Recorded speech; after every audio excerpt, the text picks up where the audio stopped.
This is breaking news. Mayor de Blasio is giving an update on coronavirus in New York City. Let's go to it now. The future generations of this city, of this earth, and we have the power to make such an impact. And we're going to talk about that today. A bunch of exciting new announcements that are going to really help address climate change here in this city. And so we're going to focus on Earth Day. We're going to focus on climate change today and certainly many times ahead in this year. But every day, first, we'll go to what we talk about every day, which is the fight against COVID. And my hope and prayer is that as this year progresses, we'll be able to talk less about COVID and more about the future. But right now, we still have to win this battle against COVID once and for all, and that means getting vaccinated. It is the key. So the good news is more and more vaccination sites. The good news is more and more outreach efforts, making it easier and easier, more and more places where you just walk up. We're going to have a lot more to say on that in the coming days. But let's give you today's number. Since the beginning of the vaccination effort, 5,943,896 doses given. That's almost 6 million doses now. So again, New York City keeps moving forward, and you're going to see in the indicators later on what an impact vaccination is making, because the indicators keep getting better and better each day. So let's stick with it. Okay, now we're going to talk about climate. We're going to talk about how climate actually is central to a recovery for all of us, because a recovery for all of us doesn't just mean a great 2021 or 2022. It means bringing this city back strong for the future and making it a city that treats everyone fairly, protects everyone equally. When we talk about climate change, we understand it's a threat to all of us.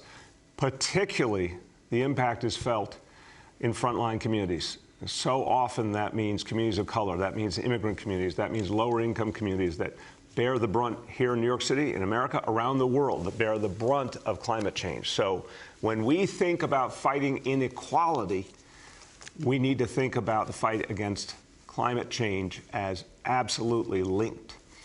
So we have throughout this week been talking about major announcements that will help us move forward fighting the climate crisis. Just to review them, on Monday, I expressed my opposition, complete opposition, to 2 fracked gas peaker plants in Astoria and Gowanus, because I believe it's time to break our dependency on fossil fuels once and for all, so we don't need new plants.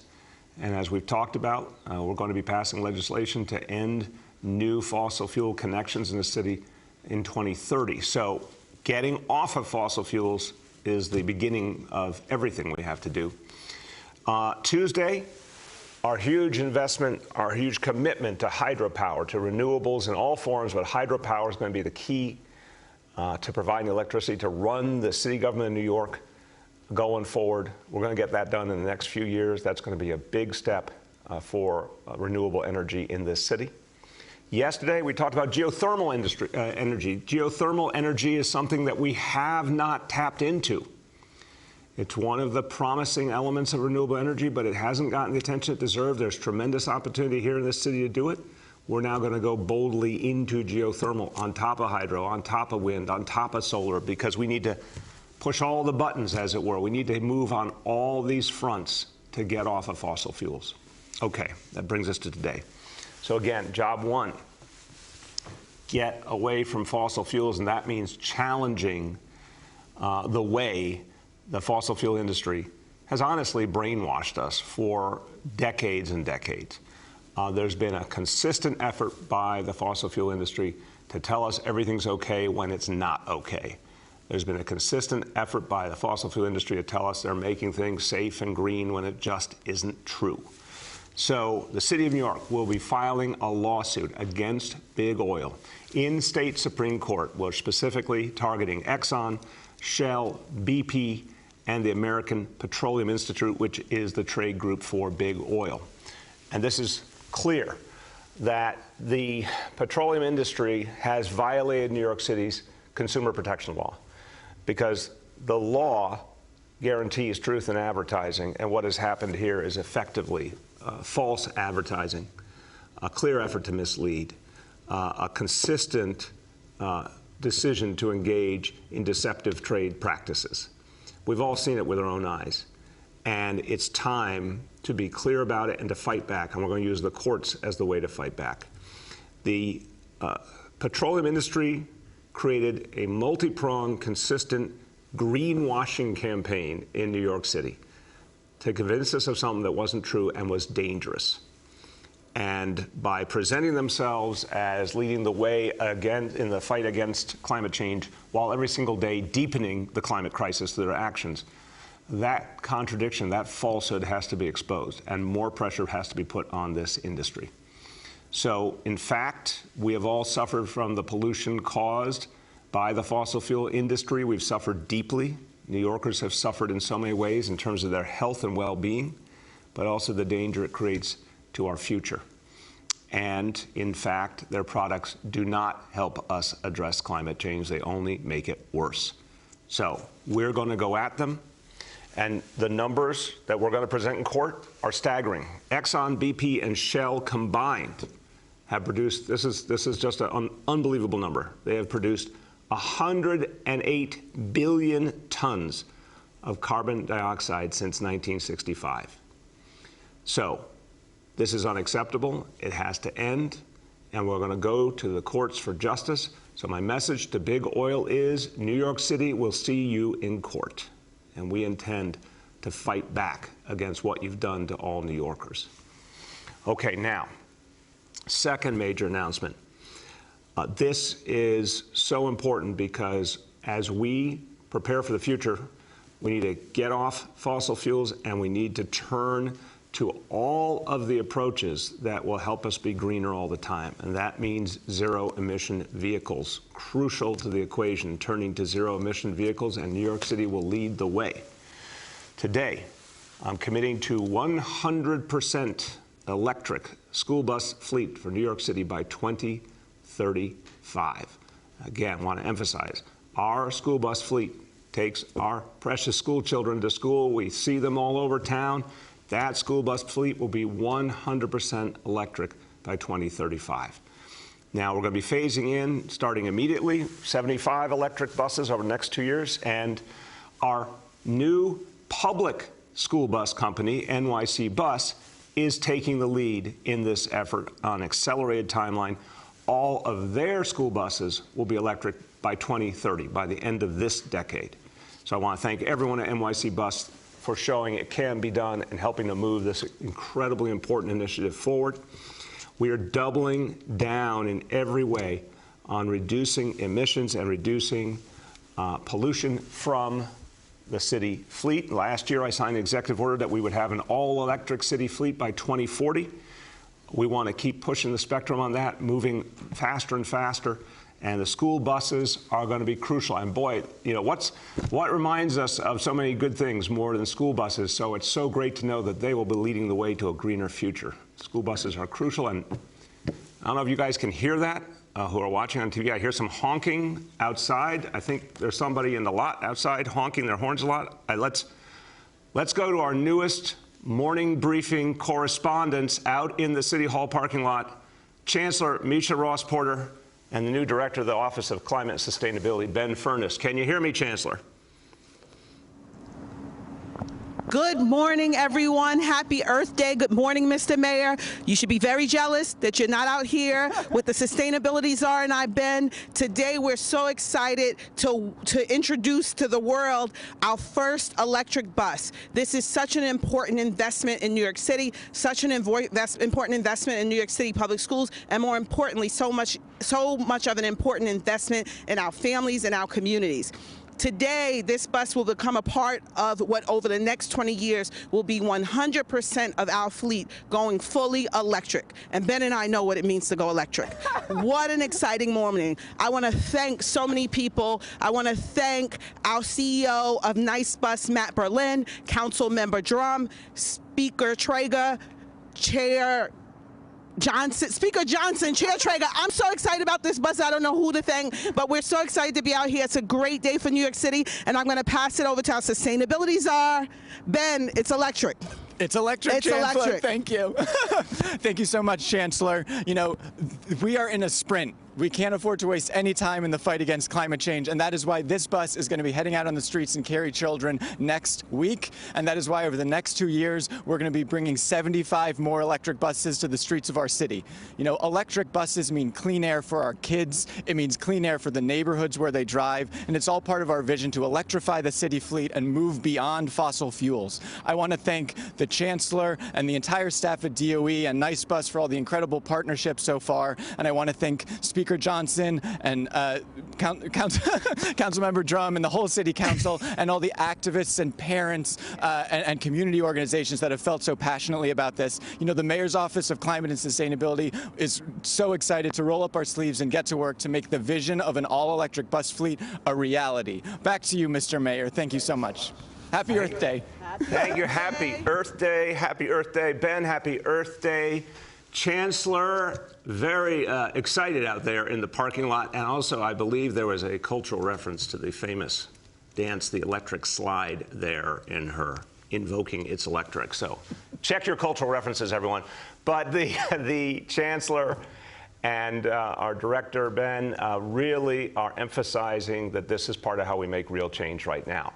Now, we've got to make it in every part of people's lives, which means if we're going to have more electric buses, if we're going to have more electric cars, we need more charging stations. This is something to the great credit of President Biden, who's taking an incredible, bold stance on climate change. And in his infrastructure vision, there's a real focus on more and more charging stations all over the nation.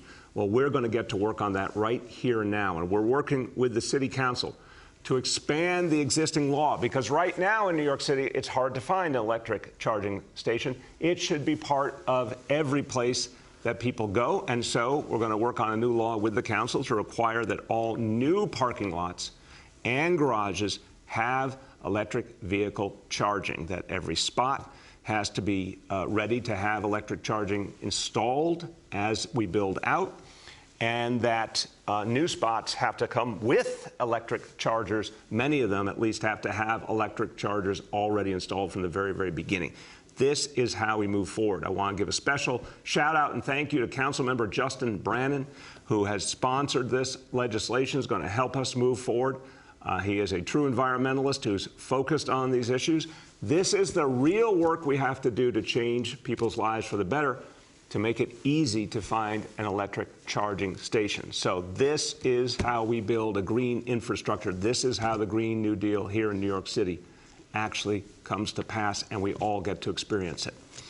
Now, number 3, when we talk about a greener future for this city, we've got to use every tool, every approach, and we've all got to be a part of it. So one of the things that suffered in so many ways, we all suffered during the pandemic, and a lot of things couldn't happen during the pandemic, and there's a lot of things we couldn't afford during the pandemic. We're now, thank God, able to start bringing back some of the approaches we need to fight climate change. So today, some very exciting news. We will be resuming our curbside composting program in New York City. It is coming back. It was on hold during COVID, but now, thankfully, we have the resources to bring curbside composting back. Now, we're going to start right away. Enrollment will begin in August in the communities that previously had curbside composting. Collection services will begin in October. We're encouraging buildings to opt in. This is going to be all on an opt-in system. And we think this is going to be the right way to restart the organics effort and the composting effort. And 3.5 million New Yorkers had access to this service previously, so we'll be bringing it back to them. Now, I want you to hear from our sanitation commissioner and 2 members of the city council who've been so active leading the fight against climate change in so many ways. They're going to speak, but we have another special guest speaker who wanted to say something about the organics effort being restarted and composted being restarted. Really, really happy to have this special guest with us. We'll turn here to my left and go ahead. The bin is here. I'm confused. I was told the bin had remarks, and clearly it's a bin. It's a very good-looking, sleek bin, but with nothing to say. Okay, I think we should turn to the sanitation commissioner then. He always has something to say, and the people of this city love what he says. So, our Sanitation Commissioner, Ed Grayson. Good morning, and thank you, Mr. Mayor. I don't know if I can be as dynamic as the bin, because to me, the bin says it all. We are completely excited about this announcement today. We are happy to be here today. It's Earth Day, 51st anniversary of Earth Day, and it's an exciting time to be part of these incredible restorations you're announcing, sir. Our efforts to send zero waste to landfills is an important part of achieving the climate goals. We are committed to a clean and sustainable city, and it is what needed to protect our children and our future. As the mayor mentioned, the Curbside program will be back and available for residents to opt in. And beginning in August, all the community districts that were part of it before the suspension will have an opportunity to opt in via a portal, and those collection services will begin in October. And we're looking forward to this approach. We think this is the right way to get back into the Curbside program, and it's very exciting. But we are announcing so much more today. The community composting program, which is the popular neighborhood sites where people of the neighborhood are operating for an opt-in, a voluntary program throughout the neighborhoods of the city, will grow by double. We currently have over 100 sites, and we're excited to say that we expect to have over 200 sites. And these sites, to put it into context, have collected over 1.3 million pounds of organic material over the last 7 months. And if we can double the sites, we can do even more than that. It's very exciting. These are great programs, and we're committed to make sure that we have these sites available in every community district in the city. We will be also piloting all new smart bins for additional opportunities for the public to, again, participate in organics. These smart bins will be also available through an app. You'll download an app and register for the product, and you'll be able to go to one of these smart bins located throughout the city to use your app to access the bin and deposit your organics material. This is another exciting new way to expand our knowledge of how the waste stream will move and give that access and opportunity for organics disposal and organics collection to move us forward on our goals. School curbside composting is coming back to the nearly 1,000 schools that had it pre-pandemic. We're very excited about this. Naturally, getting into the schools, working with the youth, making them understand the nature, the culture of sustainability, and how they can make that scalable in their own daily lives is very important. And getting back into schools for the next fall on the full organic service that we had pre-pandemic is an important step forward in continuing that great work. We're looking very forward to that partnership with DOE. We'll also begin offering new reuse swap events and additional opportunities for neighborhoods across the city to donate recycled clothing and textiles. We're increasing by a factor of 6 the number of safe disposal events that we will host throughout the city, moving it from the 2 per borough per year into making sure that we have 1 per community board district every single year.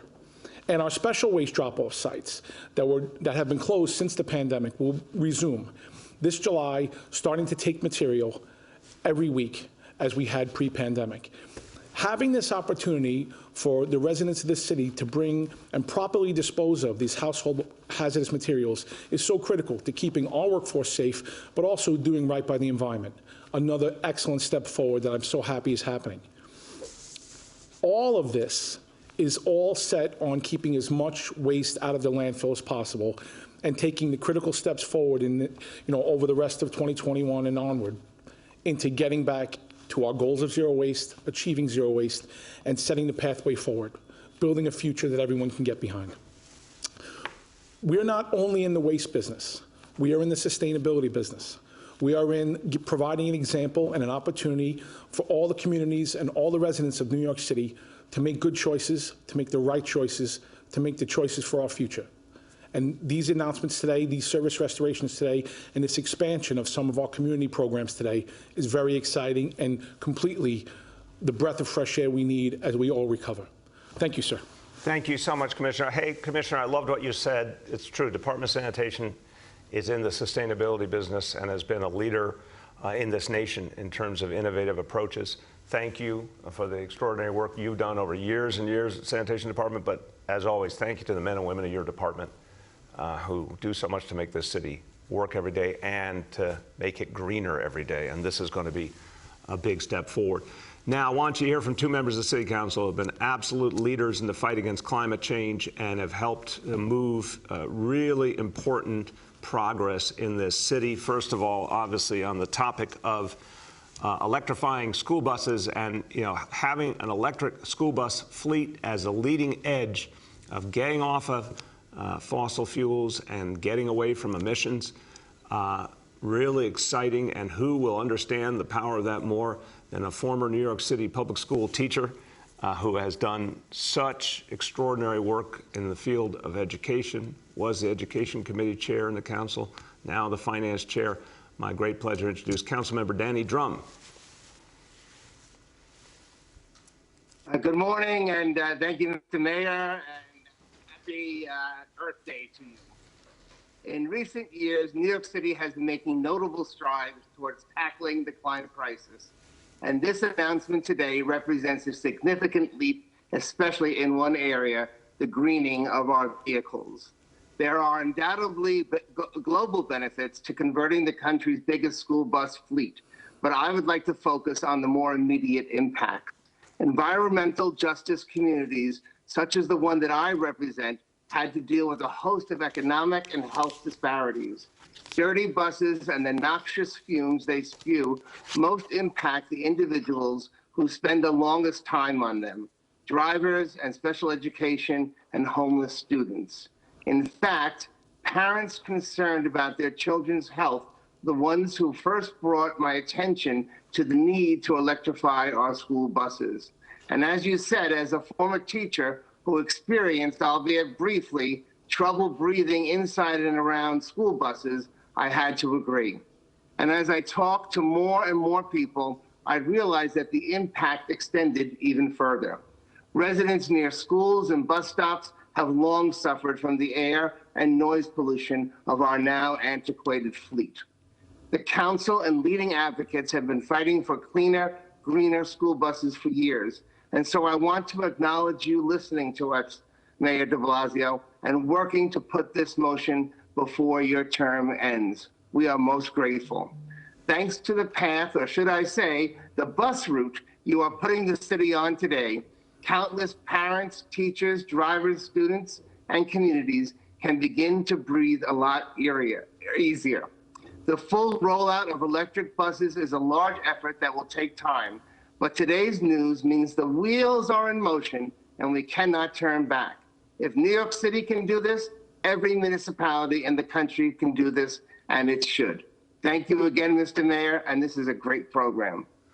The wheels are in motion. Okay, I saw what you did there. Thank you, Danny. And thank you for your leadership. And you're right, it's about protecting us all against the climate crisis. It's also about the health of our kids, because fewer emissions means healthier kids, less asthma, more we can do to protect those who are so precious to us. Now, I want to hear from another council member who has been a leader on organics.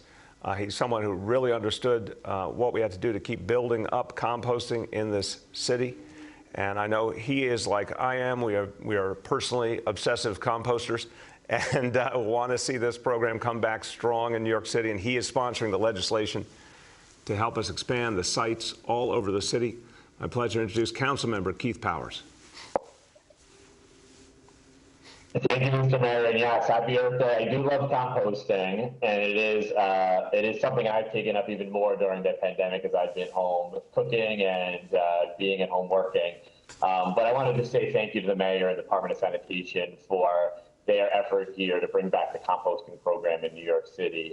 I am sitting in Stuyvesant Town, which has always been one of the larger sites here for composting, and I was shocked to find out how many neighbors of mine were composting and were devastated to see the loss of the program during the pandemic. We set up our own site here and in other places to help offset that, but everybody really wanted to get this program back. And I know my neighbors and constituents are quite happy to be celebrating Earth Day by knowing that this program is coming back and that they can continue to be good New Yorkers in pursuit of our goals here to have a better planet. So I think this is exciting news for all New Yorkers. I know my constituents and many of the folks I've talked to over the last year about this program are going to be quite excited to have it back.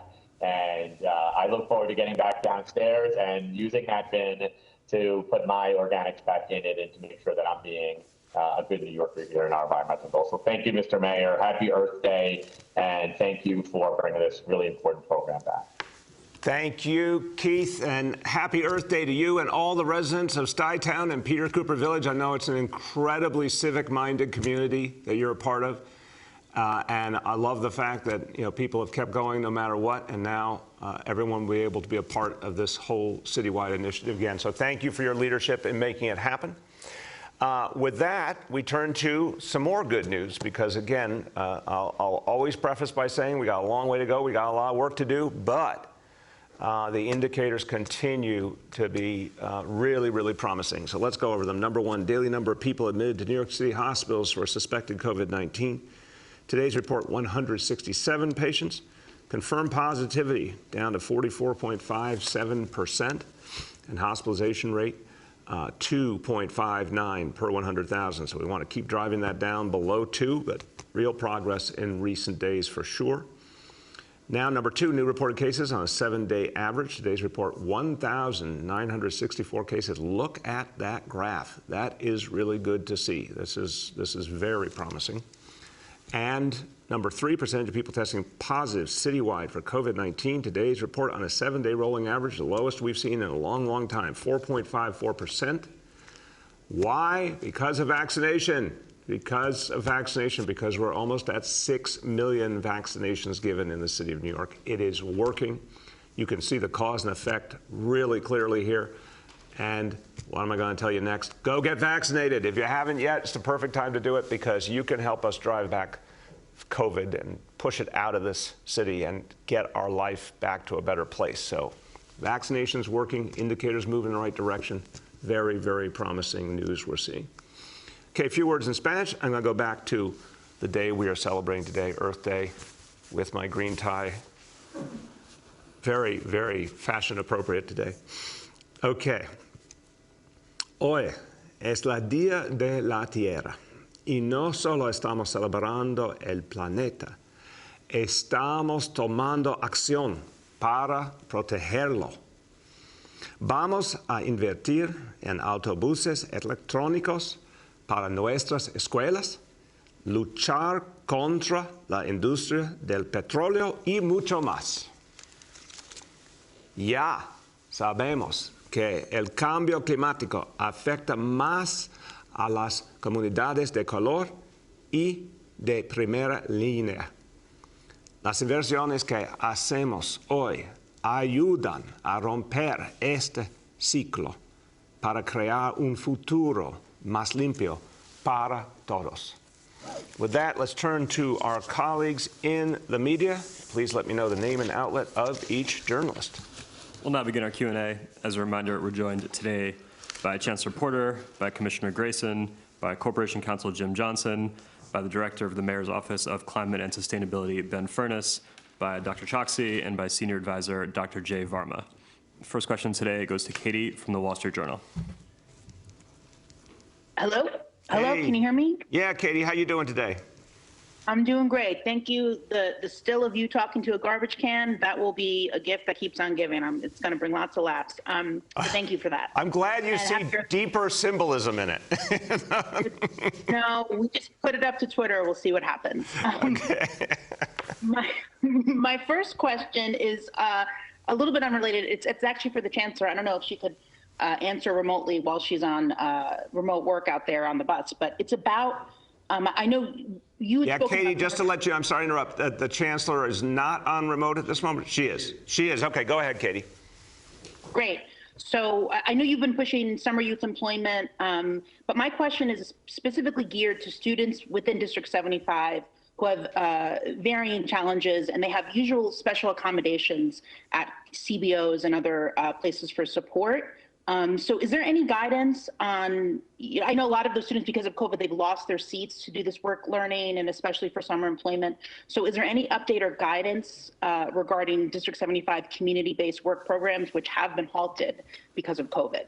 It's a really, really good question, and I'll turn to the Chancellor, but Katie is saying we're every day reconstructing coming out of the pandemic and going back and seeing what we can restart. So I appreciate this question because it's something we need to focus on. I do know that the Chancellor's approach is very universal, the most universal approach to summer we've ever seen. What we're talking about this summer for general education kids and special education kids is the most comprehensive approach to summer programming and support for kids and families in the history of the Department of Education. So it certainly should include a variety of ways of helping special ed kids. Chancellor, you want to speak to this question? Sure. Good morning, everyone. And Katie, I made it off the bus. It was so exciting this morning. We are working to ensure that all of our students have access to summer work. But to your question, we really want to make sure that our special education students, our District 75 students, get all of the supports and resources. Particularly to your question about the work-based learning, we'll come back to you with that. We're still working out the details of our summer program, but expanding work opportunities is a critical part of that. Thank you. Go ahead, Katie. Thanks. And in honor of Earth Day, I know that the compost program is going to resume in the community districts that had it previously. Do you know if there would ever be a plan, I guess, when you leave office, but to expand more fully across the city, which I know was the original goal? It was, for sure, Katie. And look, composting, again, I'm personally very committed to it. We're going to put up a video later on to show you what we did back at the beginning of the administration to encourage people to compost. Me and my family did a video, which I cherish. It's something we do need to get to a citywide level over time, and we need to get people connected to it. It takes some work, it takes some getting used to for a lot of people, but it's totally, ultimately an easy, straightforward thing to do. It's really important for the goal of zero waste to landfill. We've just got to figure out the way to implement it citywide in a way that'll work. And this was the first step that made a lot of sense, that we could move on right away because we had a great infrastructure in place. And again, thanks to Ed and his team, that we could restart immediately. But we'll now be working after this on how to keep building out across the city. The next is Marcia from WCBS. Mr. Mayor, I have noticed that you have changed. You ride the cyclone, you wear a Yankee hat, you talk to bins. I wonder, talk about the electric slide. I'm wondering what has changed your mood. Is it the fact that you see the end of the tunnel, light at the end of the tunnel because of COVID? Is it because you no longer feel you're under the thumb of Governor Cuomo? And by the way, can you do the electric slide? Marcia, that's a very controversial question. I have had a rich exposure to the electric slide, but I'd need some practice. But I've been in a lot of rooms where the electric slide was being done, so I have a great deal. I love that song, and I'm a fan for sure. The Yankee cap thing was once in a lifetime. Let's just be clear about that. That's that was a patriotic moment. I was very appreciative to the Yankees. I did it. I want to tell you, Marcia, I don't know if you caught this nuance that day. But, you know, everyone knows I grew up in Massachusetts, a Red Sox fan, and one of the most horrifying moments in Red Sox history was Aaron Boone's home run in 2003. And so I put on the Yankee cap, and the first thing that I saw after putting on the Yankee cap was Aaron Boone, like literally himself, right across me saying, "Hey, that looks really good on you." And I said to him, "You're making it even worse." So that was once in a lifetime. But Marcia, look, the reason, there may be more than one reason, but I'll tell you the number one reason to me is the city's coming back. And we went through something incredibly tough and painful. And I got a lot of empathy in me, and I felt the pain of the people of this city, and it was very, very tough last year. And then this year has been just joyous because we're coming back, and people are like, you know, just helping each other out and optimistic and doing great things and making things happen, and it just feels like a joy to be a part of it. So that to me is the number one reason. We're living in a really special moment in the history of the city, and there's going to be the greatest comeback in New York City history, and that's what's giving me a lot of new energy for sure. Go ahead, Marcia. So, given the fact that you're thrilled about COVID and the fact that we seem to be coming out of it, my question has to do with masking. Do you see a point when you can say to people, you don't have to wear your masks outdoors anymore? And do you think it's something that you could hold out as sort of a carrot to get people to get vaccinated, that if you all get vaccinated, if we reach a certain number, then you don't have to wear masks when you go to outdoor events? Do you see that happening, and is there a time frame? I think that's a really good point, Marcia. First of all, what I've said, and Dr. Choksi, Dr. Varma, Dr. Katz, we've all said the same thing. Let's start with the assumption that we're going to hold the line through June. June's the date that we've set to hit our vaccination goal. June is, one of those times in the year that we're used to, sort of a reset moment every year. As we get to the end of school, beginning of summer and all, we want to hold the line through June, so we'll keep, the masks on and we'll do all the things we need to do. After that, we'll be able to reassess. And I think you're right, that one of the things we can say to people is, if you want to get rid of the masks, if you want to get rid of the social distancing, if you want to get rid of the restrictions, go get vaccinated. And we're going to have to keep masks and restrictions in place until we're 100% sure we're out of the woods. And the best way to know we're out of the woods is to see those vaccination numbers go up and up and up. Because you've seen already, just with the number of people vaccinated so far, is just pushing down COVID and pushing down the cases and making the city safer. So I think you make a good point. I think there is an incentive in that, and we'll keep making that point clear to people. The next is Pat Kiernan from New York One. Mayor de Blasio, good morning. Thank you for taking my question. How you doing, Pat? This is very late in the day for you. Well, I'm always here watching the briefing. I'm confused about what the allegation is in this oil lawsuit, because we have an entire planet that's addicted to oil, and we're all aware that it's terrible for the planet. Can you clarify how the city is going to try to pin that addiction on three specific oil companies, because they aren't the only oil companies that are doing business in the city, and these three are singled out in your remarks earlier? Pat, it's a great question. I'll start and I'll turn to our Corporation Counsel, Jim Johnson, who can explain it more to you. But look, I think the bottom line is this. Remember this city's very important role historically, fighting for consumers. This is one of the places in this country where the idea of consumer rights really grew. And this was one of the leading places in the efforts to stop big tobacco, to hold them responsible for what they had done, including through advertising. To hook, generations of young people to cigarette smoking.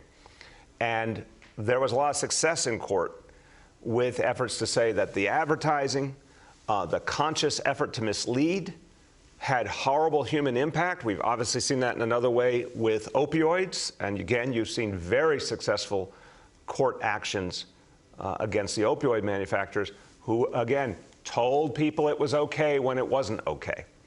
So these companies specifically have egregiously broken our laws when it comes to protecting consumers, and we believe we have an opportunity to do something here about it. And it also contributes to the bigger recognition that we're still not being told the truth about climate change by the fossil fuel industry. With that, I'll turn to Corporation Counsel Jim Johnson. Jim? I think I'm turning to him. All right. I am here. There you go. Thank you, Mr. Mayor, and you got it just right. What we are doing here is focusing on representations that these companies made in New York City to New York City consumers. There are many things that can be said, but when it comes to a product that you're selling, you have to tell the truth. You can't leave out important information. And you can't try to persuade the consumers that you're something that you're not. And that's what has happened here. Consumers are entitled to make choices about a variety of things. And many consumers are very concerned about climate change. And so for the oil companies to tell them one thing when the truth is actually another, as they're making these choices about whether or not to purchase fossil fuels as opposed to use alternatives, and whether or not to decide for one company as opposed to another, the statements that suggest that these are green partners, These companies are green partners, that the purchase of the gasoline with its special additives is somehow going to actually decrease the emissions that lead to climate change, when every single purchase and use of gasoline actually contributes to the greenhouse emissions that lead to climate change. Well, that's wrong, and it has to be stopped. We're doing our part here, and similar suits have been brought in other places across the country. Thank you. Go ahead, Pat. My follow-up would be related to your use of an SUV, Mayor de Blasio. Is that a gasoline vehicle, and is it filled up at either a BP, Shell, or Exxon station? Pat, that vehicle is, it's a hybrid vehicle. We can get you all the specifics. It runs on electricity a lot of the time. I don't know where it's filled up, but I do know a lot of the time it's charged with the electric charging station right here in the City Hall parking lot. And again, you're going to see more and more of the city fleet go electric. So we're moving away from fossil fuels constantly. I led the charge, I'm very proud of this, led the charge to divest New York City's investments from fossil fuels. Billions and billions of dollars we took away from the fossil fuel industry, and that actually helped spark other places in the country and even London and Paris to divest from fossil fuels. So we're quite clear about we're breaking the dependency more and more every day in this city. And I think it's something we need to push in every way we can, including this legal action. The next is Dana from the New York Times. Hi, Mr. Mayor. I was just curious to learn more about the opt-in element of the composting program that's going to resume, because wasn't it formerly opt-in? I mean, it was always volunteer. So how is the construct of the resurrected program distinct?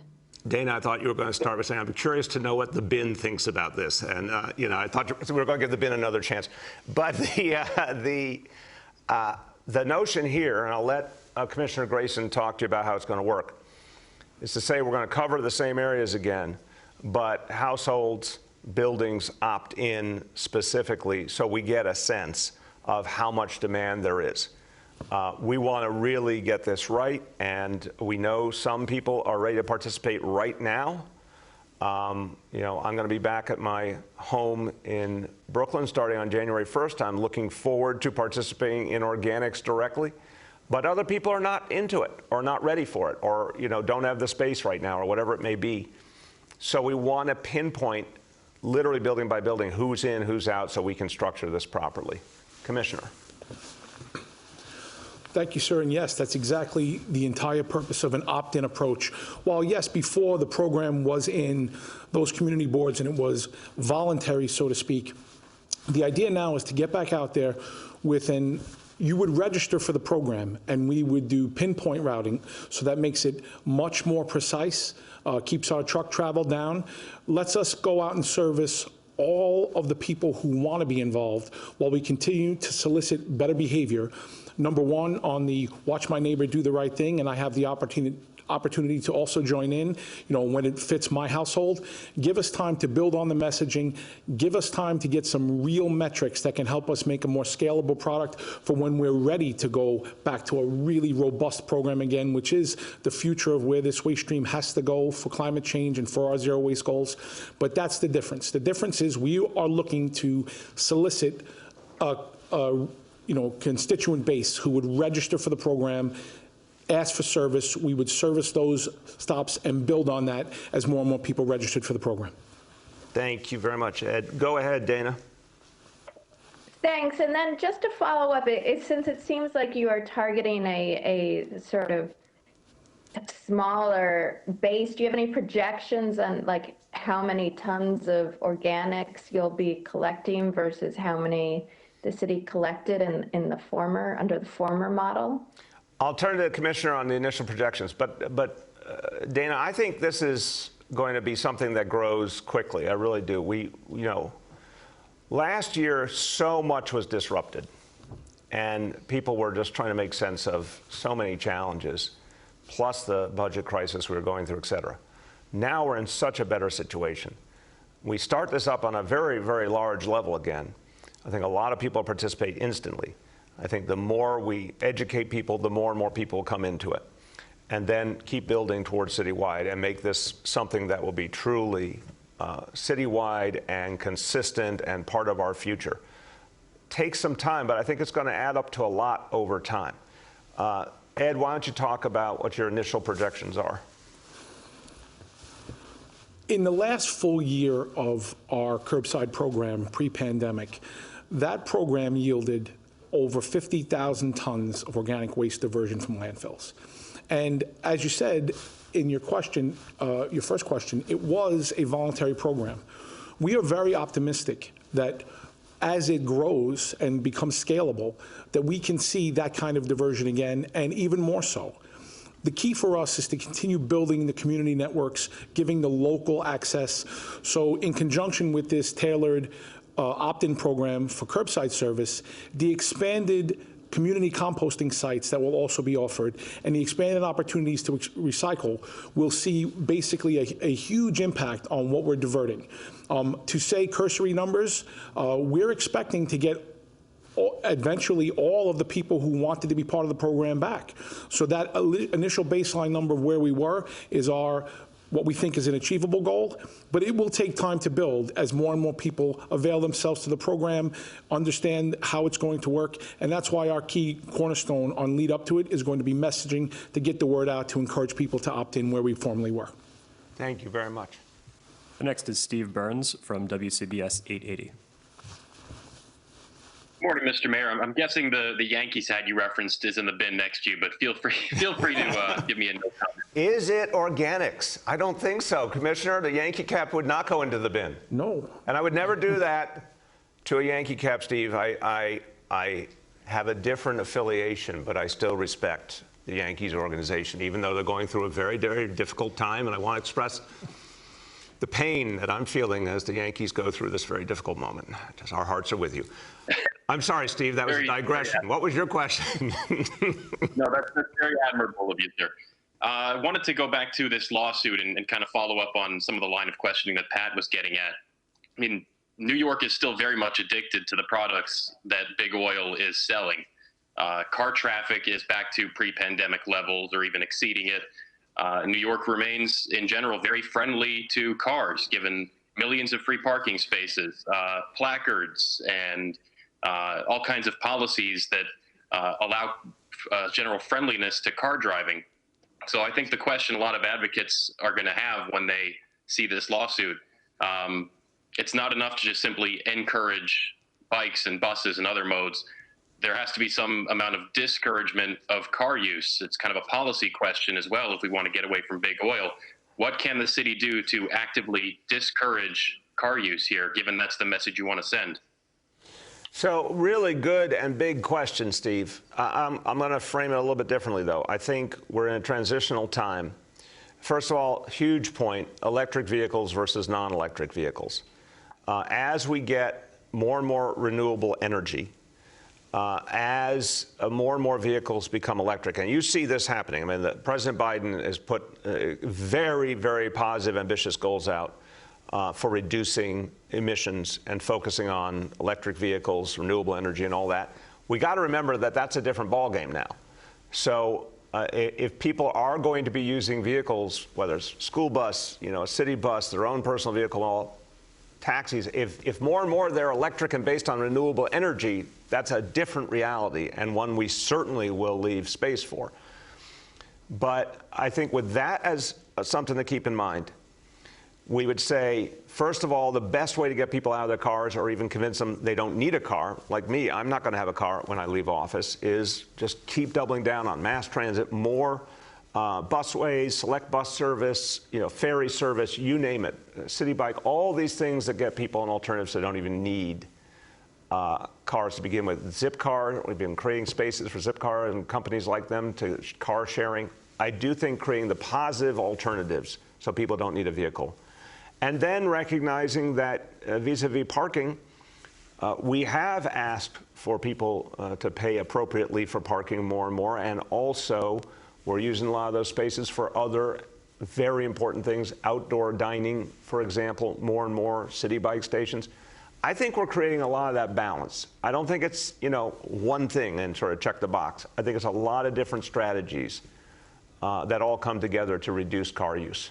Go ahead, Steve. Thanks. And in kind of the same vein, that debate is playing out in a specific sense for the future of the BQE. I know that's something your administration is still trying to work through. How does that context kind of play into this debate where we evaluate the future of cars and how many of them we still want circulating, especially through some of those really dense neighborhoods? Another great question. I talked to our Transportation Commissioner, Hank Gutman, earlier in the week about the BQE, and he and his colleagues at DOT are putting together a new vision for how to approach that. Obviously, starting with protecting the BQE as we have it now and making sure it's available in the coming years, but then figuring out where we're going. And one of the things Commissioner Gutman has talked about, very consistent with your question, is re-envisioning the whole approach as we look to a future where we hope to have a lot less dependency on individual car use. And again, to the extent we have cars and trucks and buses, hopefully more and more electric and running on renewable energy. But we do need to be thinking 10, 20, 30 years ahead as we make our plans on the BQE.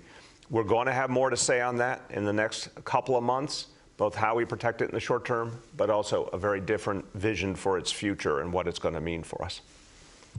The next is Jessica Gould from WNYC. Hi, thanks. This is for Chancellor Porter.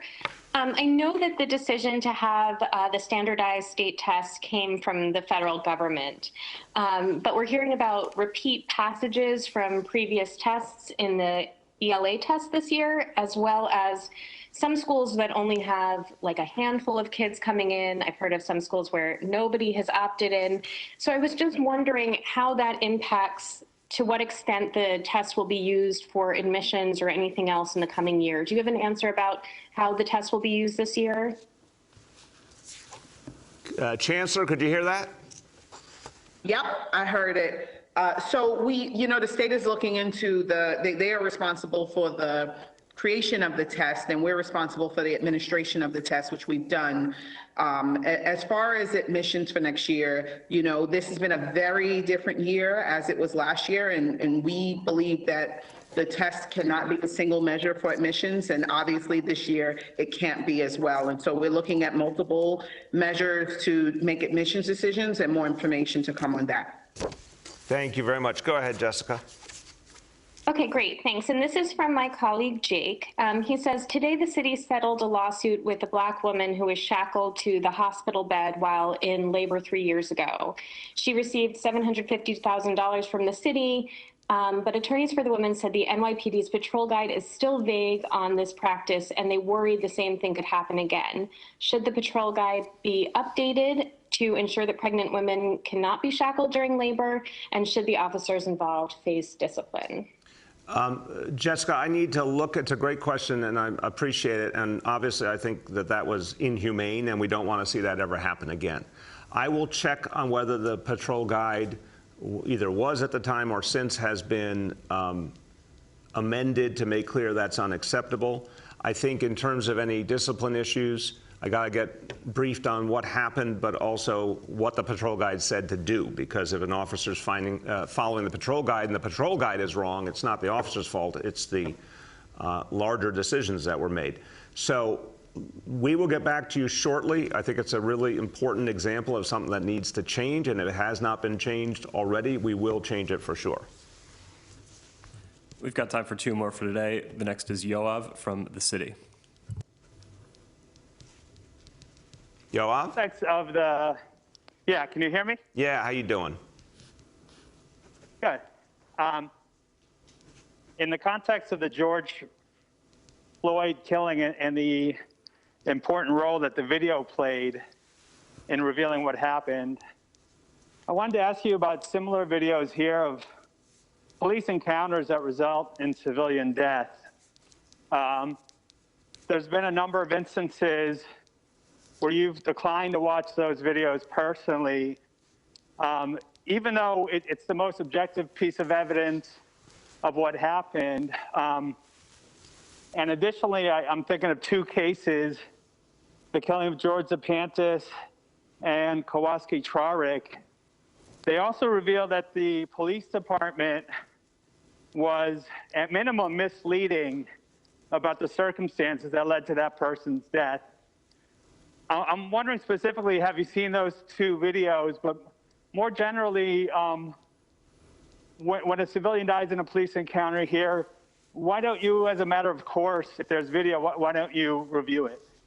Yoav, appreciate the question. I don't agree with your initial characterization. I've never taken the position that I wouldn't look at the videos. I've looked at many such videos and not just tragedies where someone ended up deceased, but other situations as well. So I just want to be careful you're not misunderstanding. I look at videos all the time, and I certainly will look in these two cases, but I don't think it's a blanket rule. I think when there's a specific issue that I think I need to look into or there's deeper public concern about, the norm is I look at them. But again, we're trying to create a lot of different ways to ensure things are done right. That's why we have strengthened the Civilian Complaint Review Board. That's why we have a discipline matrix. That's why we have a lot of different ways to make sure that officers use minimum force, that we de-escalate. You know, there's lots of different pieces going on here, not just does the mayor end up watching a video. But I certainly have looked at a lot, and I'll look at these two as well, for sure. Go ahead, Yoav. Thanks. You know, just to follow up, I mean, the most recent example I'm thinking of was the killing of Delron Small, which by now occurred 5 years ago. I know you were asked on WNYC a number of times if you had seen the video, and you essentially said there's no purpose in it. You don't want to opine because it's in process. But you're one of the few people who can actually hold the NYPD accountable. The case has taken a long time to get to trial. You're in a role where you could, you're not going to put your thumb on the scale of what happens, but you could say, I want this resolved quickly, and it would be resolved quickly. So have you seen that video yet? And if not, why not? I believe I saw some of the video. I don't think I saw all of it, but I'll double check that. But again, Yoav, I just want to be clear, the last point you said about putting your thumb on the scale. There were multiple levels of due process, including in courts, on that case. And then further, the CCRB wanted to pursue it, and they are. That is moving forward. So I just think we got to recognize that the things we all want to see, that if something happens, there's a full investigation. If something needs to go to the courts, that the courts have a full trial, due process out in the open. If something should be pursued by the CCRB, that happens. All of that is happening in this case. And the results have been clear. And some people don't agree with the results, but they have been clear. So again, if I see something that I feel I need to know more about, I'm going to do that.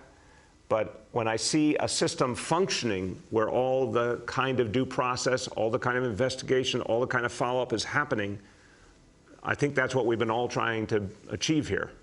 I think that's the whole point. Go ahead. Last question for today goes to Alex Zimmerman from Chalkbeat. Hi, everyone. My first question is for the Chancellor. I wanted to follow up on a line of questioning that Jessica Gold was asking about.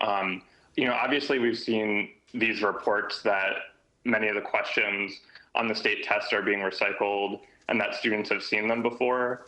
And so taken together with, other aspects of the test that have obviously changed this year, including the fact that they're completely optional, do you think the tests are going to mean anything? Will they convey any important information to you as the leader of this system?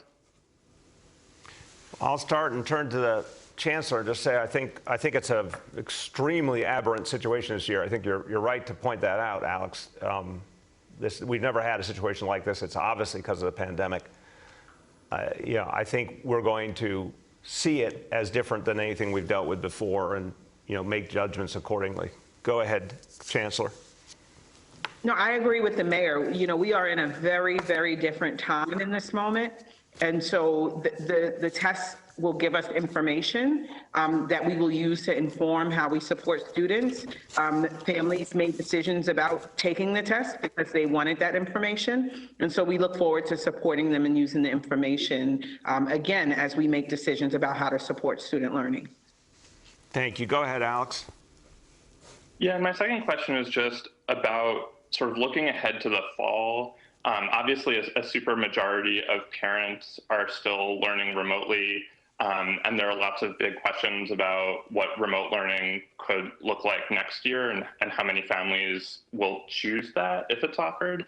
I'm just wondering if the chancellor can give an update on the city's thinking in terms of what that remote option would look like, whether it would be run centrally, whether it would be sort of individual schools' responsibility to run it, and just whether there will be any sort of like parent or school engagement from the DOE on what that looks like. It's a question a lot of people have. Yeah. And also just a tiny follow-up to the last question too is just, do you know how many students have opted into state tests? Okay. On that one, I don't. If the chancellor does, she'll let you know, but we'll keep you posted on that. But to the bigger point, your timing is impeccable, Alex, because Chancellor and I were just having an animated discussion yesterday at the DOE cabinet meeting about what we see for September. And I'm going to turn to the Chancellor. Look, we're making a lot of progress now. Because of the high level of vaccination, we're seeing real progress. The data and the science are speaking to us. You know, the cases are plummeting. Thank God we're not out of the woods. The variants are still out there. I'll give all the qualifiers. I know Dr. Varma, Dr. Choksi are listening. They will insist rightfully on those qualifiers. But overall, we're making a lot of progress. And, you know, a huge number of people getting vaccinated each week. It is too early to be able to tell you everything about September. But I can tell you this much. We want every child back in the classroom, and we're planning on every child being back in the classroom. And, you know, a lot could happen between now and September. And we don't want to speak for all parents. We know that some of them may still have tremendous sensitivity and concern, and we're going to work with that. But the goal, the thing we're planning on, is if every single one of our children, million children, showed up on opening day of school, that we would be ready to accommodate them. And we're going to do whatever it takes to be able to give them a safe, positive environment. Chancellor. So I'll start backwards and say that the test data about who's testing today is not public. It is a process, and we'll have that information at the conclusion of the testing period. I am also a parent who has to make a decision about September, and I am really looking forward to having my daughter be back in school full time. That's what I hope for our system. That's what we're working towards. But again, we are always going to ground ourselves in putting health and safety first. We've made a lot of progress, got a lot of vaccines in arms, and so our goal and our move forward is thinking about reopening our system in a new way that, you know, really ensures that our students feel affirmed and welcome back and sees themselves in the curriculum. We absolutely will be engaging families. As a parent myself, I know how important it is to have parents at the table as we make these decisions, and we're already starting internally to have conversations about what return should be and will be for our system. And I look forward to many, many, many more animated conversations with the mayor about that, because this is the most important thing for the city to do right now. And I want to emphasize, we were animated because we were in fierce agreement. We want, and we're planning on every child coming back. That really is the goal. And I'm telling you, based on what we're seeing these last few days on the COVID indicators, it's a realizable dream. I really believe that. But a lot more to do. Hey, as we conclude, I just want to see can the camera go to this other chair for a moment? I just want to make a point about, you know, the bin really let us down. Ben asked for an opportunity to speak, and then just, you know, I mean, yeah, you can bear silent witness if you want, but I just thought that was really a lost opportunity. So Ben Furness, Climate and Sustainability Director, I just want to thank you. I know you would never do that to us. I would not, sir. I know you care. I mean, the bin, what was that, okay? So I just want to say, you know, I, for one, am incredibly excited to have the brown bins back. I don't know if that means I'm on Team Bin, but... Okay, I'm fine with that, but Ben, I just want to say it is the last time I allow an inanimate object to speak at one of my press conferences, okay? I think I've learned something valuable today. I hope it's a lesson to all of you as well. Thank you. Take care, everyone.